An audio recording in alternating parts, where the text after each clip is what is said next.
నేను ఇవాళ ఒకటే మాట చెప్పదలుచుకున్నా, సభ్యులు ఏదైతే వివాదం లేవనెత్తాలని, ఒక మంత్రి మీద బురద జల్లాలని, వాళ్ళ అక్కసు అసూయ వాళ్ళు అనుకున్న పైరవీలకు ఆ మంత్రి సహకరించడం లేదని, ఆ మంత్రి మీద ఒత్తిడి తీసుకురావాలి, ఆ మంత్రిని బ్లాక్ మెయిల్ చేయాలని కొంతమంది సభ్యులు ఏదైతే ప్రయత్నం చేస్తున్నారో, బ్లాక్ మెయిల్కి ప్రభుత్వం భయపడదు.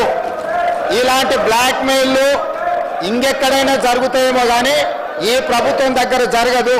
ఈనాడు ఏదైతే 2008-2025 నాడు ఎన్విరాన్మెంటల్ ఇంజనీర్ కానీ ఇతర అధికారులకు ఫిర్యాదు చేసిందే మా ప్రభుత్వం, ఆదాయాన్ని రాబట్టిందే మా ప్రభుత్వం.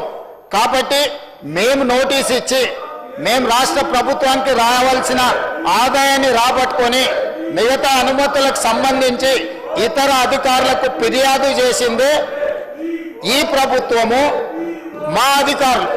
కాబట్టి వీళ్ళు కొత్తగా ఇందులో కనిపెట్టి కానీ నిజంగానే మా మంత్రులకు ఇందులో పాత్ర ఉంటే ఈ నోటీస్ ఇవ్వడం కానీ, ఈ నోటీస్ మీద పన్నులు వసూలు చేయడం కానీ ప్రభుత్వం చేస్తుంది. అధ్యక్ష రాఘవ కన్స్ట్రక్షన్స్ ప్రైవేట్ లిమిటెడ్లో మా మంత్రి గారికి ప్రత్యక్షంగా సంబంధం ఉంటే ఈరోజు ఈ నోటీసులు ఇచ్చి ఈ ప్రభుత్వ ఆదాయాన్ని రాబట్టుకునే ప్రయత్నం ఎక్కడైనా ఏ ప్రభుత్వం అయినా చేస్తుందా? వాళ్ళ ప్రభుత్వంలో ఎప్పుడైనా చేసిందా అధ్యక్ష?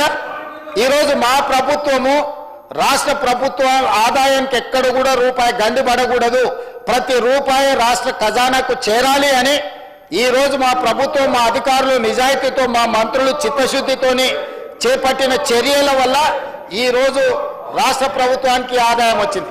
అయినా వివాదం చేయాలి, బ్లాక్మెయిల్ చేయాలి, ఆ మంత్రిని బెదిరించుకోవాలి, ఆ మంత్రి ద్వారా పైరవీలు చేసుకోవాలని ప్రయత్నం చేసిన వాళ్ళు పైరవీలు చెల్లుబాటు కాకపోవడం వల్ల ఈరోజు ఆ మంత్రి మీద బురద జల్లే ప్రయత్నం చేస్తారు.